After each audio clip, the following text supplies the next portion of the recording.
What's up everybody? My name's Luke with Ski Rack. We're here with our friends at Locomotion and Green Mountain Transit, and we want to give you some tips on how to ride your bike and interact with the buses around town in the safest manner. So one common scenario you might come across is when you're riding down the street following a bus and it wants to signal, pull over, and pick up some passengers. Depending on the pace you're riding, it might be best to be really visible, wave the bus in front of you that it's okay for it to pull over, and wait for them to finish their pickup. The average bus stop only takes about 8 seconds.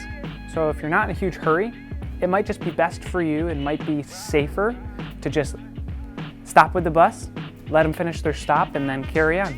This will also maybe avoid the leapfrog effect when the bus stops, you go around it, the bus passes you, you go around it, and it'll just be a safer ride for you and for the driver. Another scenario is you're riding along, you're going at a good pace, and you come across a bus that's already stopped.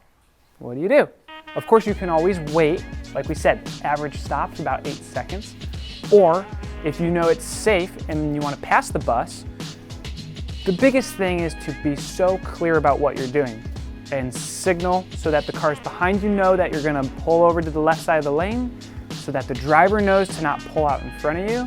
So always signal and safely pass the bus and carry on with your route. And a third scenario, which might seem a little intimidating, is when a bus wants to make a pass on you. If there is ever a bike lane as an option, take it. It's always going to be the safest, most protected route. But let's say you're riding on a road that doesn't have a bike lane, or it might not even have a shoulder that's very wide. But let's say there are 2 lanes, like on North Ave. The best option is for you to really take up and own the entire lane as a rider, because this is going to avoid buses or cars or other motorists trying to make a pass around you but in the same lane. This will force them to move over into the passing lane, so they're going to pass you in the safest manner.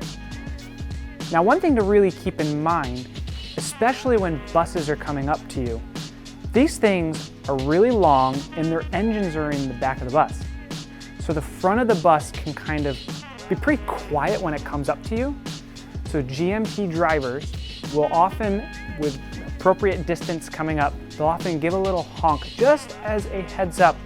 A big quiet bus is coming at you, and they're always going to make the safest pass. And one last tip, if you're ever riding around town by bike and you want to take the bus, most buses are going to be outfitted with a bike rack. They're super easy to use. You just attach your bike to the front of the rack and be on your journey. And when you're getting off the bus, it's always a good idea to let your driver know you've got your bike on the front so you can get a little extra time to get that off safely. If you're unsure or a little uncomfortable to try this for the first time, head down to Locomotion. They have one of these bike racks that you can practice on.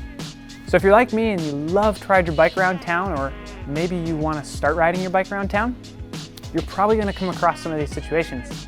So it's always best to be informed, stay educated, and you can always come down to Ski Rack or Locomotion to learn more.